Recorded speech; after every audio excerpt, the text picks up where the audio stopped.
Les problèmes linguistiques ne sont pas indifférents quand on aborde la question de l'exégèse biblique, car ça pose des problèmes de traduction qui sont assez complexes. Prenez par exemple le schéma Israël. Comment traduire le schéma Israël? Comment traduire les premières lignes du schéma Israël, de l'écoute Israël?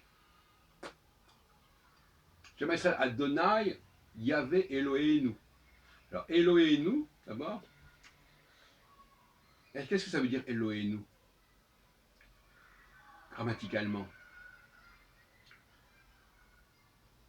C'est pas si simple. Il y a une forme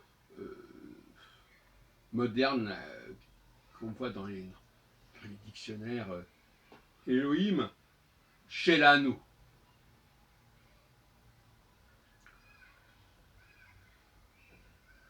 Elohim Shelanu, ou notre Dieu.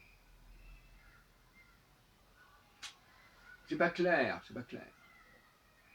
Comment peut-on traduire Elohénu par notre Dieu?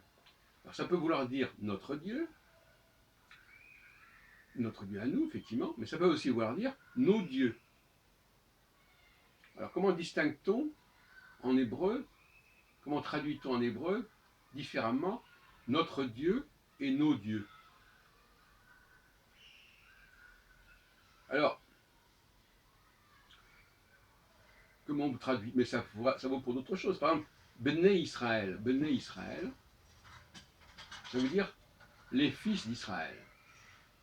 Ben Israël, Ben Adam, ça veut dire le fils de l'homme, le fils d'Adam.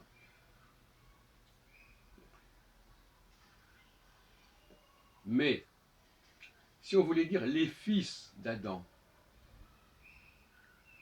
ou le fils d'Adam, la grammaire hébraïque n'est pas claire à ce sujet. Moi, il me semble que, j'ai fait des études d'hébreu, mais de ce côté-là, je reconnais que c'est un point aveugle de cette question. Pour certains mots, on n'a pas de solution vraiment évidente. Yeladim, ça veut dire les enfants. Mais quand on veut dire les enfants de quelqu'un, on dit Yaldé, Yaldé, Adam, par exemple. Et cette formule en Ei, avec un Yud, on appelle aussi le semi-route, c'est-à-dire une forme abrégée. Eloé, Eloé. Eloé, ça veut dire les dieux. Eloé Israël, ce sont les dieux d'Israël. On ne peut pas le traduire par le Dieu, Elohim. Alors il faudrait dire. Alors, on va revenir là-dessus tout à l'heure. Comment Elohim, Yahvé plutôt, se présente à Moïse dans le chapitre 3 de l'Exode? Comment est-ce qu'il se désigne lui-même?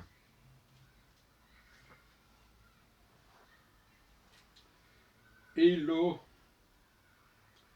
Alors, Elo et Eloé, Aleph, Lamed et Yud. Eloé, Abraham, Eloé, Yitzhak. Eloé, Jacob. On dit traduit par le Dieu d'Abraham, d'Isaac, le Dieu d'Isaac, le Dieu de Jacob. D'ailleurs, la traduction de Rabbin n'est pas valable. Là, on dit Eloé, on ne dit pas. Eux, ils traduisent par la divinité de ton père, le Dieu d'Abraham, d'Isaac et de Jacob. Non, là, c'est le Dieu d'Abraham, le Dieu d'Isaac et le Dieu de Jacob. C'est pas la même chose. Donc là, il y a une traduction qui est biaisée. Mais Eloé, est-ce que ça veut vraiment dire un singulier? Je crois que le singulier, c'est plutôt Eloa. Donc c'est très confus tout ça. Elohéinu, est-ce que ça veut dire notre Dieu ou nos dieux? En français, il n'y a pas de problème. Notre, c'est quand c'est un singulier. nos, c'est quand c'est un pluriel. Parce que nous, le français s'adapte à l'objet concerné. Alors, est-ce que l'on peut, on va changer un peu d'angle d'attaque, est-ce que l'on peut dire que le judaïsme est au départ un polythéisme?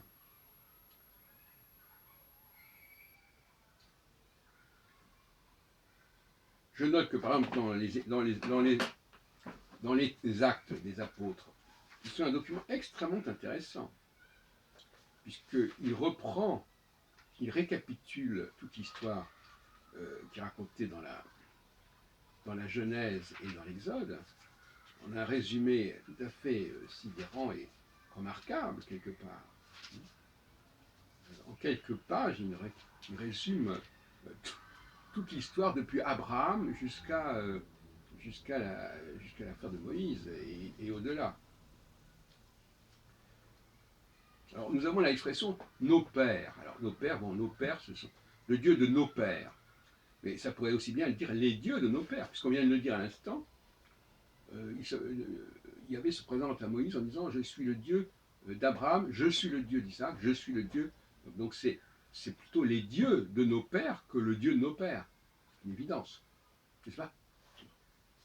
Alors, dans les actes des apôtres, ce que je trouve remarquable, c'est que finalement, on insiste bien sur ce point qui me paraît essentiel. Il ne s'agit pas uniquement d'Abraham. Le judaïsme n'est pas simplement l'alliance entre Abraham et Yahvé. C'est l'alliance entre les pères, donc une succession de personnages. Les pères, les avotes, sur plusieurs générations. Et il semble que chacun de ces pères ait eu son Dieu.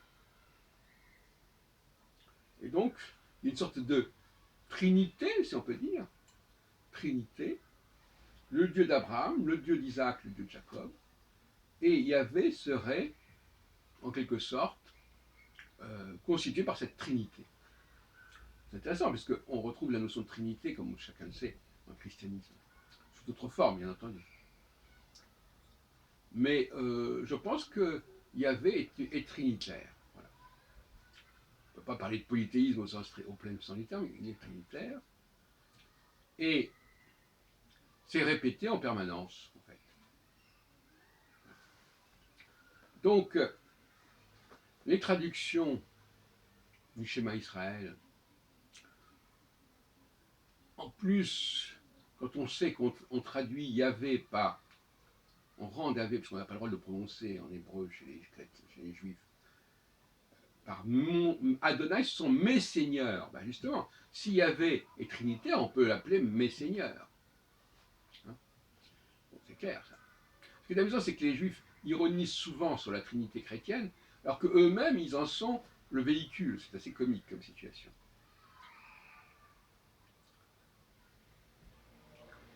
Je crois qu'il y a une sorte de consensus qui est, même dans les actes des apôtres, c'est clair, il y a bel et bien une trinité. Les trinités, ce sont les trois premiers pères. Alors, peut-être que c'est un mythe, peu importe, on n'en sait pas. En tout cas, c'est comme ça. C'est les trois premiers pères, et c'est peut-être par hasard qu'il y en a trois.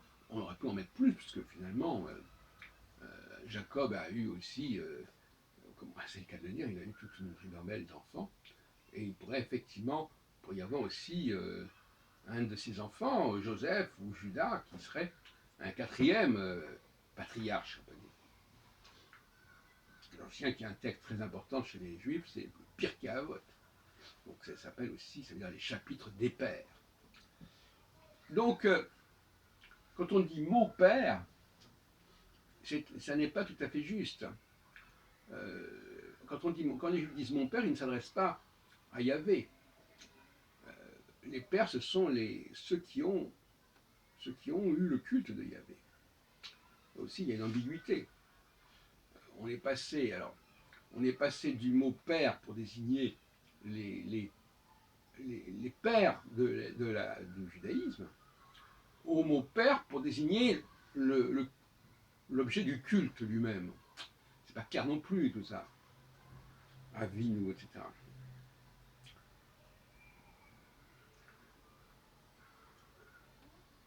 Donc nous avons un problème de traduction, une polémique sur la traduction de Eloheinu.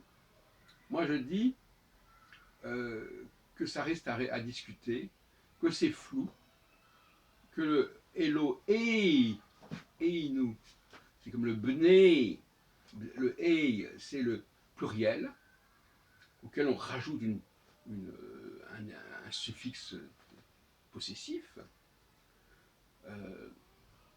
Il y a le Denu chez nos enfants, hein, pas de problème, bien sûr.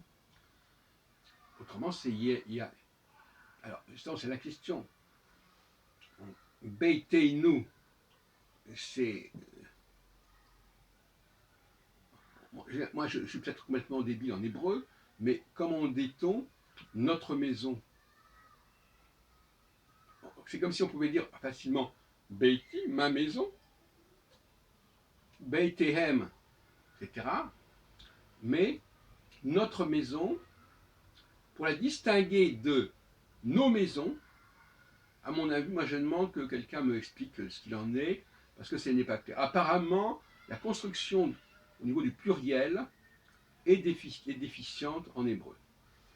Mais ça reste à vérifier.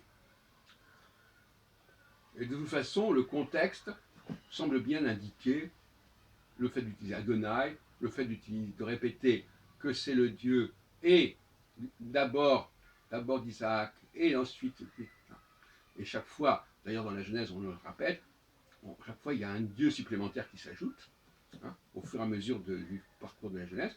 Quand c'est avec Abraham, c'est le Dieu d'Abraham, quand c'est avec Isaac, c'est le Dieu d'Abraham et d'Isaac, et quand c'est, etc. Et d'ailleurs, lorsque Laban et Jacob discutent du départ de Jacob, il y en a assez de rester chez Laban, il parle carrément, il emploie un pluriel. Il dit que le Dieu d'Abraham et que le Dieu de Nacor, qui appartient à la famille de Laban, que ces deux-là soient nos juges. Ishpetu. On ne peut pas dire mieux. Là, on a une phrase dans la Genèse qui est tout à fait claire.